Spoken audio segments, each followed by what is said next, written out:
Villagers of Khundrakpam Assembly constituency under Imphal district were terrified yesterday when one personnel of 18 Assam Rifles fired 40 rounds of bullets continuously from Patlo Chingjint till Sanjembam area of sericulture farm. However, later it came to light that the said Assam Rifles personnel was firing at an unidentified drone and was pursuing the said drone.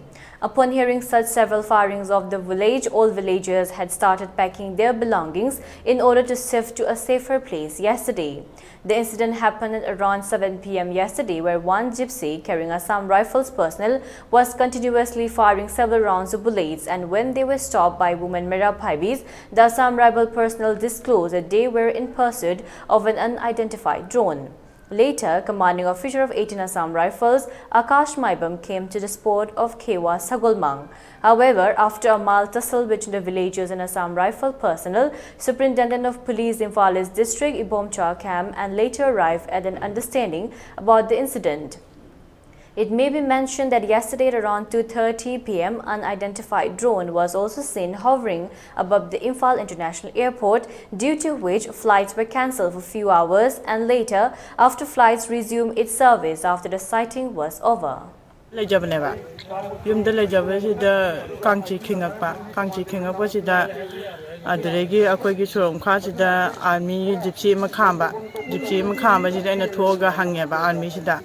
Kamai tawuno noi lani mayam china hang matam moina haba drone amakak ta nazarak pane asida akhona kan tawjabne khopane na hangeba haiba moina aina thajade adudi kamai tawuno ai drone nong pai baje ai ude khote na ha matam jina moina adu thajata ta de akhoi gi achaw waching jiga akhoi parking de wai sana jage sana ji lao na ba ai moi ji de tong la pa jida se angang thingna ai je phakre na pakhatana Kameva, Kamaga, Cantonabneva.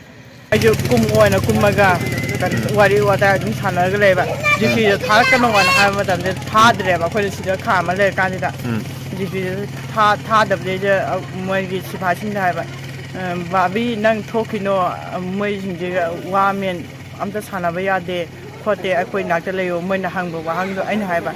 Moina Hango, Wahang to give out from Dog, Hazapazana Pio, not assume the pure. Not a targadi, not a charo, and a hive and every weather.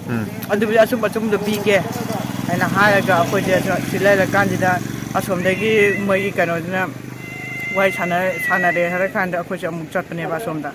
As from Salacandida, Club Manung did the way much in White Sana, like if the Asia Manu Hal Avenue.